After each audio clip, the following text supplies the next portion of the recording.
Salut tout le monde, c'est Stan, on se retrouve aujourd'hui, c'est le 4e jour, j'ai pas fumé une clope, je suis au top de ma forme. On va voir un petit peu ce qui s'est passé dans mon corps pendant ces 4 jours et puis je vais vous présenter aussi la vaporette que j'ai achetée, vous allez voir, elle est canon. Notre c'est parti.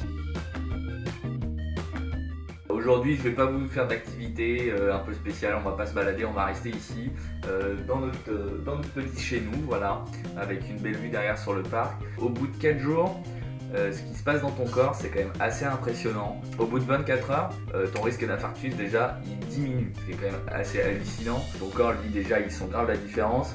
Au bout de 48 heures, déjà t'as le goût et l'odorat qui reviennent.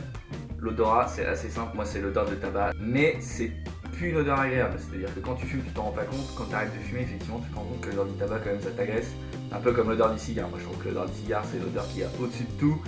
Quand le mec fume son cigare, tu peux être derrière lui dans ta bagnole en train de conduire la fenêtre ouverte, si t'as un mec 5 bagnoles devant qui fume son cigare, tu le sais.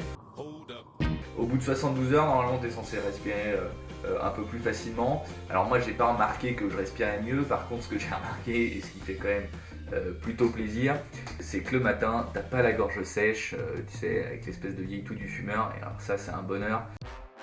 Ce qui est cool, c'est que vous l'ouvrez comme ça, et là vous avez votre petite capsule, et en fait vous respirez par là, qui vous permet de pas vous en foutre plein la bouche. Certains modèles de vaporette, c'est toujours un peu relou, et vous avez toujours un peu de liquide qui ressort, ça c'est quand même un gros point positif. Donc moi j'ai pris des trucs à la menthe sans nicotine, voilà, je tire dessus toute la journée, c'est pas grave, j'en consomme beaucoup, mais c'est quand même nettement moins dangereux que la clope.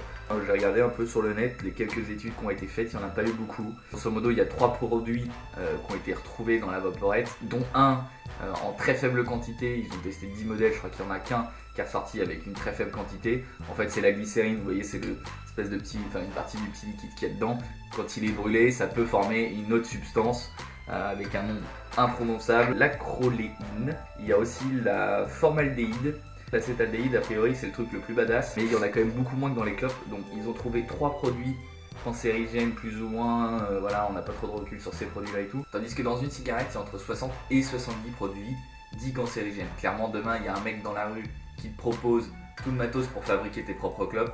Méfitant, c'est un mec forcément un peu chelou. Clairement, évite. Voilà, on arrive à la fin de la vidéo. En tout cas, je te remercie de ton attention.